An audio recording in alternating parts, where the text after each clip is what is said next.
ever been depressed and got out on vacation somewhere, and man, there's a refreshing that comes?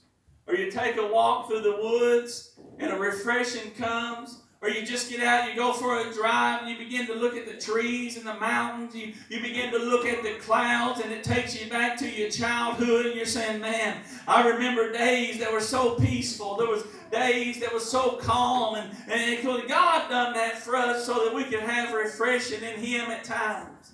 But He also designed the clouds, and He designed the rain to come and the storms to come. But He also, while the storms are down here, we can't see the sun. Just above the storms, there is a sun that's still shining.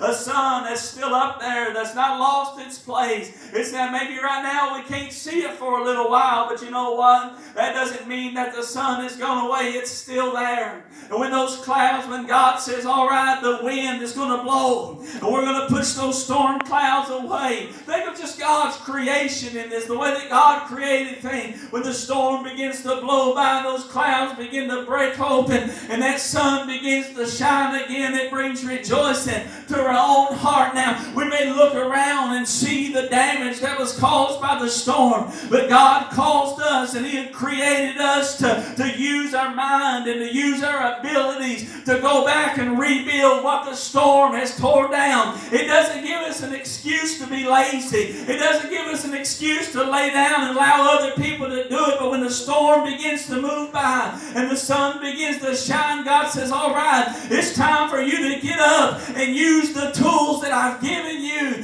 to rebuild and to renew and to love and to pull things back together. Amen. Ain't that an awesome God that we serve? Amen. We don't have to sit back and wait on everybody else. We don't have to wait on the government to do it. We don't have to wait on somebody else to come in and do it. But we can turn to God and let God use us. Nehemiah, they had come in and destroyed the walls, and they tore down the walls and things, and they were coming in and destroying the people of God, and Nehemiah's heart was broken. He went to the king, oh king, can I go down and do so? Here was the cupbearer, and he went down and he began to gather people together, and he said, all right guys, we've got to rebuild the walls that are around us. We've got to rebuild them. And they begin to take their hands and begin to pick up the rocks and begin to, to put the things back together and begin to build it up. They didn't have all the resources that they needed, but as they worked, they had a sword in one hand and they were working with the other, and the enemy would come in,